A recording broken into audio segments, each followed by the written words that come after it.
Welcome to the Locked In Baseball Podcast. I'm William Locke. He is Luis Barranco. It is our 2026 Los Angeles Dodgers season preview. They are going for a three-peat this season. Luis, how's it going? Do we have to do this one? Like, legitimately? Like, do we have to? I think people know what's up.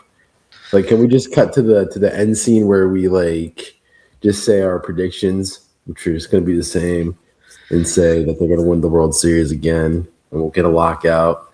Yeah, pretty much. Yeah, there's certainly that feeling heading into the season that the Dodgers are going to walk to their third straight title. I do think there are a lot of interesting storylines with this team in the regular season to follow.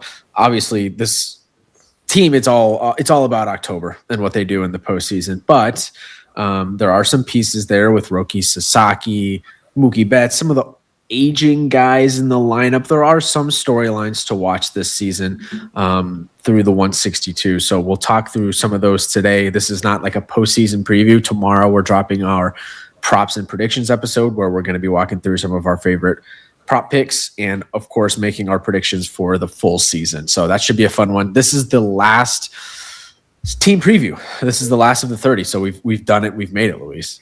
We've made it. I mean, the season is upon us. It is March 22nd on Wednesday. I will be tucked in bed watching the Giants and the Yankees play opening day.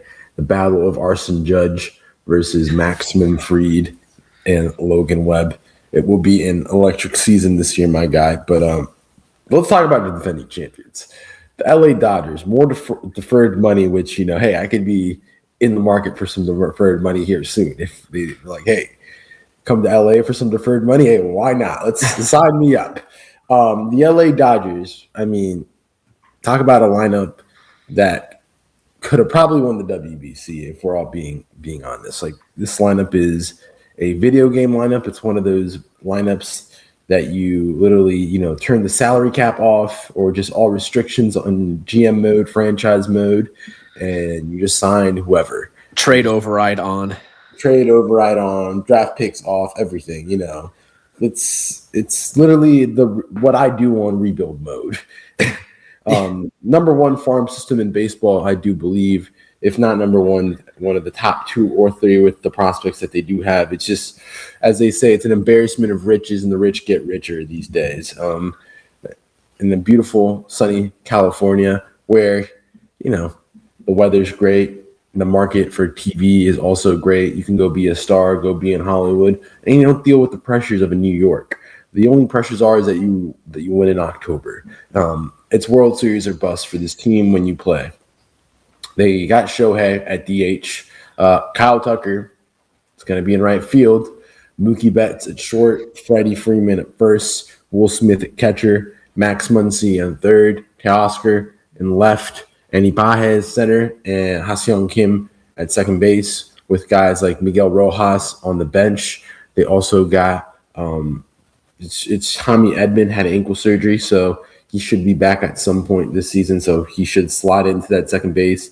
Kike Hernandez is still on the team. Just right now at this point, a vibes guy.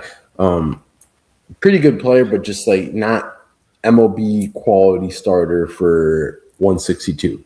Good utility piece. Love him, but utility piece. Dalton Rushing, local product. He should be have a bigger factor on this team as the backup catcher for Will Smith. The rotation is just absolutely ridiculous with Yamamoto, Tyler Glasnow, Ohtani, Emmett Sheehan, Blake Snell is going to factor in, but they're going to take a conservative approach. Because just remember, guys, like the MLB season is it's a marathon, not a sprint. So when you look at what the Dodgers are doing, you don't need them to be their pitchers to pitch the full workload in the 162. They're tuning up. The regular season is their preseason for October, and that's kind of the mentality the team has taken on this season, as Blake Snell won't be ready to go to start spring training to start the season, and they're going to just take a slow approach throughout the season. Yeah, he's got shoulder impingement. I think they're saying right now late April, so Yeah, they'll slow play him like they did last season. Luis, my question to you: we know Yamamoto led the Dodgers in starts last year with 30. Can you name the starter with the second most starts for the Dodgers last season? Probably it's going to be somebody crazy. I was going to say Clayton Kershaw, but I remember he was hurt at some point. But I want to say Clayton Kershaw. That is correct. Clayton Kershaw, he made 22 starts for the Dodgers last season, appeared in 23 games in the regular season. And then third was a tie in starts between Tyler Glasnow and a guy that's no longer on the team. He is in a Central Block uniform this year. I was going to say Walker Buehler, but Walker Buehler was too old. He's long gone. Not Tony Gosselin. Tony Gosselin's not there anymore. Give me another hint. All-Star probably, right? No, he wasn't an all-star. He made 18 starts, was not very good, got traded at the deadline to an American League East team. And he was a failure at that team. Andrew Haney? No. Dustin May. Oh, Dustin May. Oh, well, he's in St. Louis. Yeah, he's in a Central Block uniform now. I keep confused. Yeah, but I don't attribute Central Block because Central Block is just garbage. I mean, look, William, can we just cut the BS and start the real talk? Sure. Is this the best? In the past 10 years, I know we've seen the Twitter and Instagram clips of the best rotations in the past 5 or 7 years. I think this has to be one. Fully healthy, sure. Right now, no. What do you rank them right now? Who do you rank over them right now? Are you talking about in the league or the last 10 years? I'm saying both. They're the best rotation in the league right now, of course. Exactly. In terms of best rotation in the last 10 years, I don't know. I'd have to do more research on it. I don't know. First of all, Roki Sasaki, I think that's one of the more interesting storylines with this Dodgers rotation this year. He's been horrible. There's really no other way to put it. He's been terrible in spring training. He's made 3 starts, and he has a 13.50 rotation or ERA. He spent a lot of time in the minor leagues last year in Oklahoma City in AAA. And then he came up, obviously, for the playoffs, was a reliever, was really good. Dave Roberts keeps backing him, and apparently he's trying to develop a third pitch, the cutter. I think that's going to be, if he can eventually figure that out, which it seems like he can't, but if he can actually turn into a 3-pitch pitcher, that would be a huge, it'd be huge for his development. Right now, he's a 2-pitch pitcher, and he doesn't have good control. But Dave Roberts keeps backing him and thinks that he can be a legitimate piece of this rotation. They're saying that, they promised him a rotation spot last year in the postseason. I don't know. I mean, it's okay to admit failure. It's only year 2 for this guy, though. Again, it's a really low investment. It's not a big investment. I think he's on a minor league contract. I do think it's very interesting. This guy is still super young. He showed real flashes in the postseason last year. But I do think, at some point they're like, okay, maybe this guy's just better suited for the bullpen. I mean, if he's a 2-pitch pitcher and he's trying to develop the third, but it's not really working, those guys typically fit better in the bullpen, in my opinion. Is he just another Devin Williams? He could be. No, but look, I mean, we saw the success with him out of the bullpen, and I mean, look, if you stick him in the bullpen, I mean, as I think we can put this on the T-shirt. Bullpens are from year to year vary so much. As yes, there could be guys' names that we talk about that have been great players in the past in bullpens, but again, replicating that success is highly, highly nutty. It goes up and down. They obviously acquired Edwin Diaz, which he's been not so great in spring training either. He hasn't been great compared to others. Tanner Scott hasn't been that great. And then, they had not Craig Kimbrell, but they had oh God, I'm blanking his name, Kirby Yates last season. And it's just it seems like the Dodgers bullpen or back half of the pen is cursed to an extent. And yeah, last year, definitely. The Tanner Scott signing, I believe he became the highest paid reliever ever, and he was not good for them last season. Dealt with injury throughout the course of the season as well. I'm interested to see what he does this season in a bounce back year for him. That's what he's looking for. That could be a really good 8-9 in the bullpen pecking order with Scott and Diaz. They also have Alex Vesia, Will Klein, postseason hero. We were on him last year. Blake Trinan. He's still there. Jack Dreyer. And then, guys on the injured list, Brusdar Graterol, be interesting to see when he comes back. He got shoulder surgery back in November of 2024, but was a piece for them in the bullpen in the World Series in 2024 against the Yankees. So bullpen is loaded. Rotation is loaded. We saw Yamamoto pitch for Japan against Venezuela. And, obviously the biggest thing coming out of spring training for him is just the fact that he's fully healthy. He was a workhorse for them last season. Obviously, we know what he did in the postseason and in the World Series. I'm very interested to see, can he push into that Cy Young caliber type of pitcher this season? We saw him against Venezuela. It didn't seem like his breaking stuff was really working to the point where it was, obviously in the postseason, but that was essentially a spring training level start for him, and the breaking stuff wasn't working. So let's see if he can get that going heading into the regular season. But he's the headliner. Glasnow was good last year, but he's a guy that, throughout his whole career has really struggled with injury. So I think that's something to watch too. And then Ohtani, it's his first full season with the Dodgers pitching. And I think, his goal as a pitcher is going to be to win the Cy Young. And his goal as a hitter is going to be to win the MVP. That's his mentality. Well, the biggest thing about when you talk about the health, we can talk about Glasnow. I don't know if you've seen, I know it's kind of like silly season as we talk in sports, is spring training and preseason training camp. It's silly season, but Tyler Glasnow has put on weight. The Dodgers asked him to put on weight this offseason and, for better health. So he's now walking around at 240 pounds and has increased his body fat from 5% to 9%. So the Dodgers believe that could help him out stay healthy, because we know he's battled with a lot of injuries throughout his career. So putting on some weight, eating some In-N-Out burgers wouldn't kill you.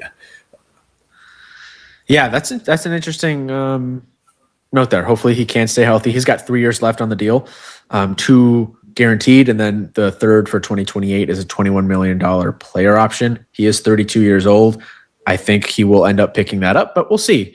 I wouldn't expect a mid 30-year-old guy to want to jump into free agency at that point in his career, but let's see if he can stay healthy, have a couple good seasons. Maybe he has a late career renaissance. I don't know. Or maybe they trade him. Who knows? Maybe he was floated around that he could be movable. Maybe they trade him for Tarek School, and they do it. And it's not out of the realm of possibility if Detroit's season tanks, which we both did not pick. No, we don't think that's going to happen.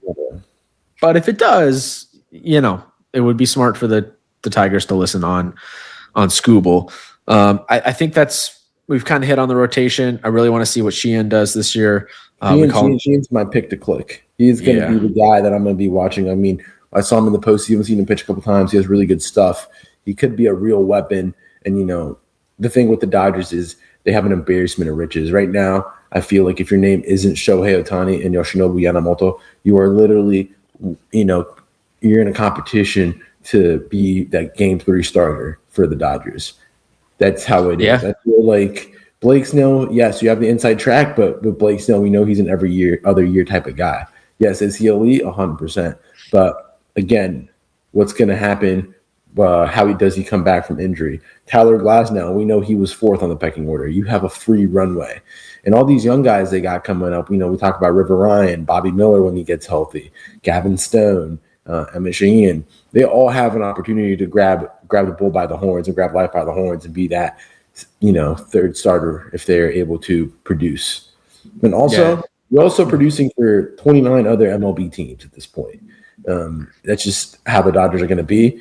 They're always going to look for the new shiny toy and go after it. So, yeah, they are obviously very, very deep. Probably boast the most pitching depth in all of baseball. Justin Robleski as well. Saw him in the postseason. Pitched in Game 7. Drilled, I believe it was Andres Jimenez, and the benches cleared in that game. That's right. One of the forgotten moments of that game. I'm excited about Sheehan, see what he can do. Hopefully he can get, 20 plus starts under his belt this season. We'll see. Snell was, I think he was their best pitcher in the postseason last year, but he is a guy that historically has dealt with injury outside of Yamamoto. That is, he's dealt with injury throughout his career. You mentioned the farm system earlier. It's ridiculously loaded. It's a lot of outfielders in the farm system. So that's kind of the point of need, I feel like, with this team. Obviously, they brought in Kyle Tucker, who's going to man left field, which is just ridiculous. Left field is Teoscar. Right field is Kyle Tucker. Center field, you got Pages, and then Edman, when he gets healthy, he'll be rotating in and out there with Pages. But they're loaded in the farm in the outfield.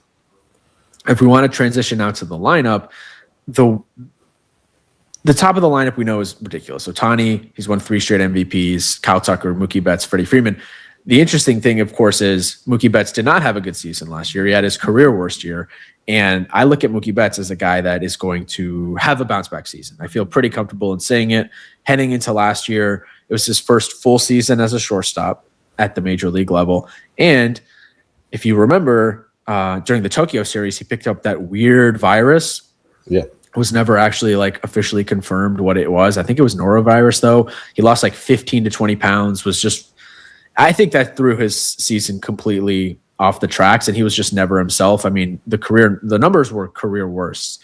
His OPS plus last season was a 104, and he had a 732 OPS, hit 258. He just wasn't himself last season. And I think now that he has a clean off season, didn't play in the WBC, he's been healthy, I expect a pretty good bounce back season for Mookie Betts. Maybe good enough to get some MVP votes. Obviously, there's tons of protection in the lineup, so he doesn't really have to worry about not having guys hitting around him. And I just think he is only 32, or 33. He's one of the most talented players in the league, versatile player. I expect him to bounce back, have a good season. Because his struggles last year were part of the reason that they only won 93 games, in my opinion.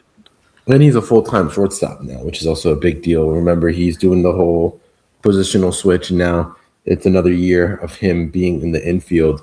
Another thing I like to point out, and I think this is the biggest negative with the lineup, with that Dave Roberts has this season, and we saw this a lot in the postseason, is that really the Dodgers did not address their versatility concerns. One of the beautiful things that a lot of the other teams in the postseason had was the versatility they had in the lineup to mix and match pieces. That's what made Toronto so great, because they were probably the best team to do that, where you never knew what they were going to throw to you.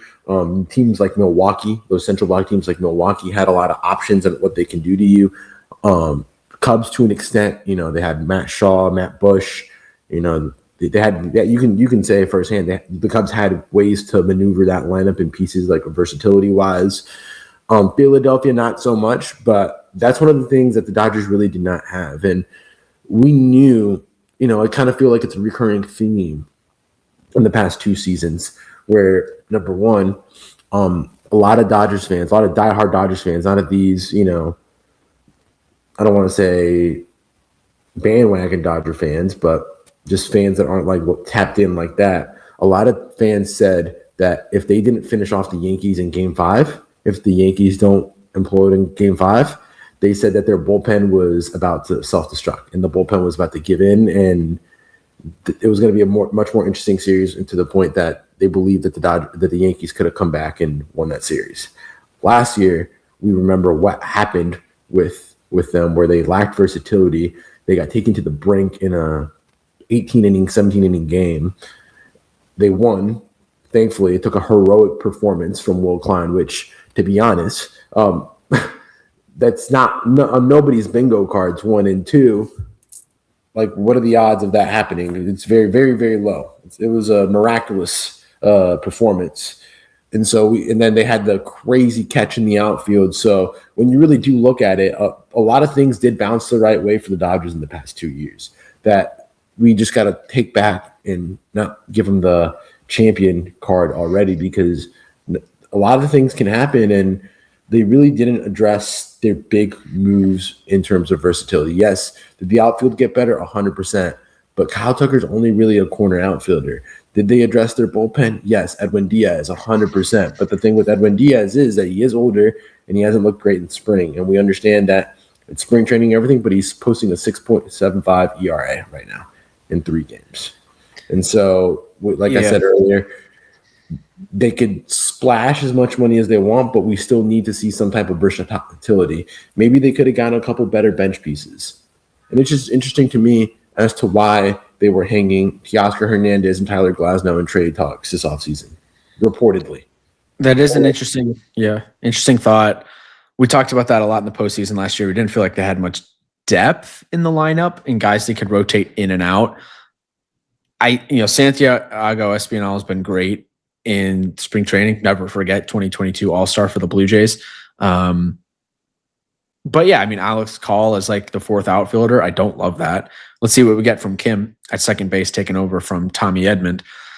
And, you have Freddie Freeman, 2 years left on the contract, and then maybe he will finally retire and stop terrorizing Major League Baseball with these clutch home runs in the World Series. He's 36. Mookie's 33. Shohei's 31. Tucker is 29. Will Smith, 31. Max Muncy, they brought back for like a 1-year deal. He's 35.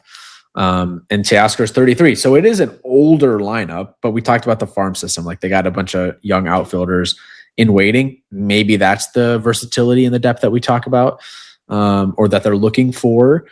But it's not a conversation for this season, but it is a conversation just like looking forward is, okay, this team is a little bit older, certainly in the lineup right now. What does it look like 3-4 years from now when Freddie's probably retired? Mookie is more so on the back half of his career. I still think he has a couple prime years left in him. Shohei, at some point, I mean, he's like superhuman, but at some point he's going to have to fade off a little bit and regress. That's not happening this season or anytime soon. He's, like I said, he's only 31, but Teoscar, he's 33. Wasn't very good last year. Are we getting a bounce back season from him? There are some interesting storylines in the lineup, and I don't think they're necessarily just going to show up and score 10 runs every game. The lineup wasn't incredible in the regular season last year. Obviously, it was one of the best in the league, but it wasn't like all-time great. They didn't finish first in any major stat category as a lineup last season. Again, these are all nitpicks. Like, this is the best team in the league. It's not even a conversation. It's one of the best teams we've seen ever. It's really just a matter of, taking care of some minor things in the regular season, staying healthy, and just getting ready for the postseason.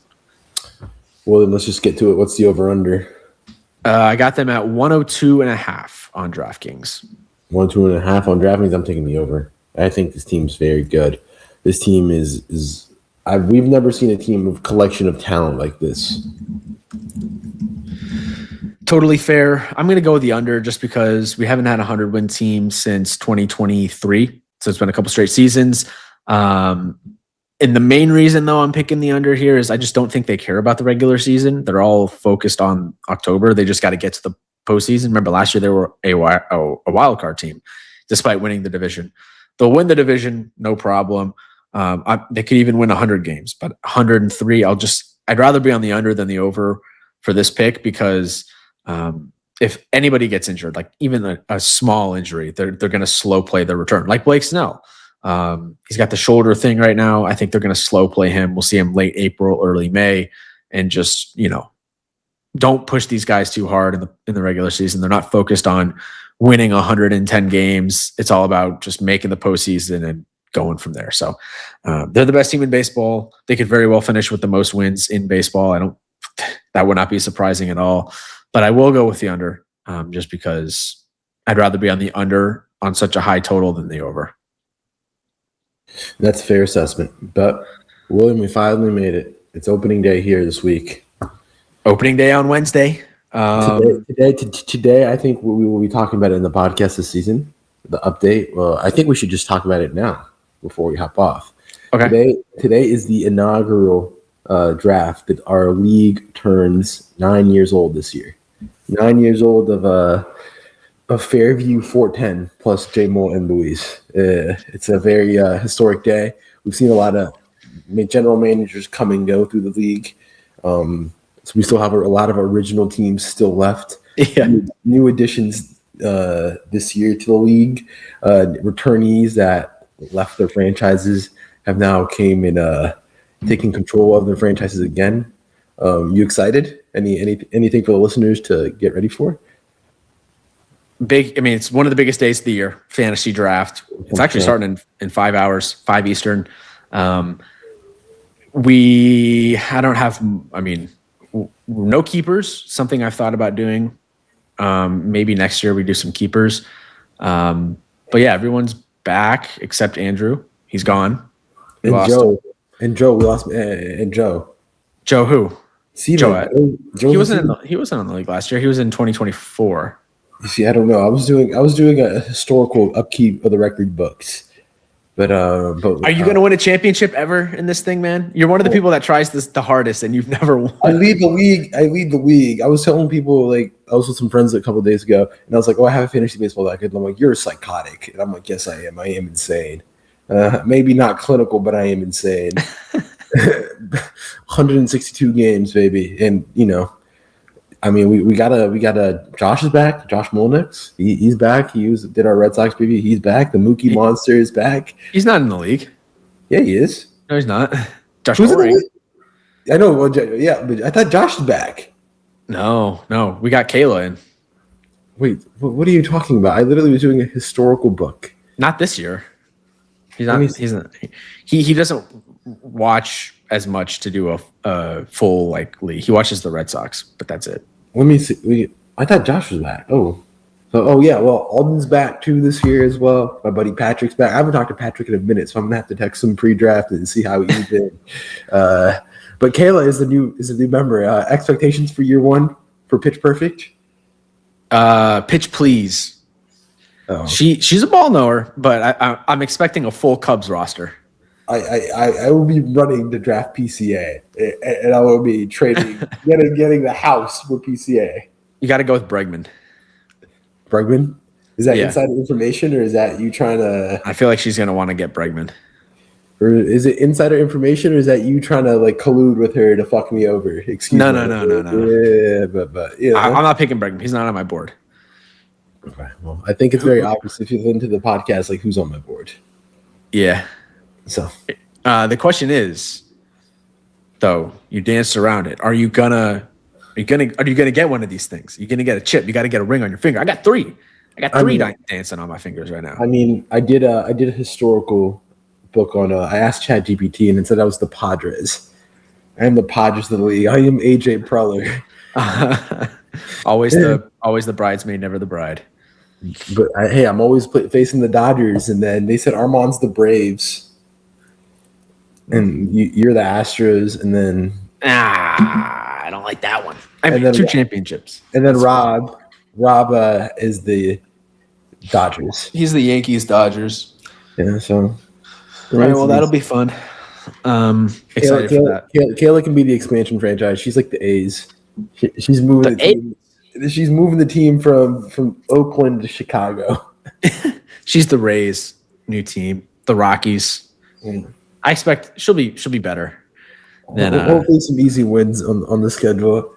Maybe we can write that. Maybe we can write that one in the book as a free dub week.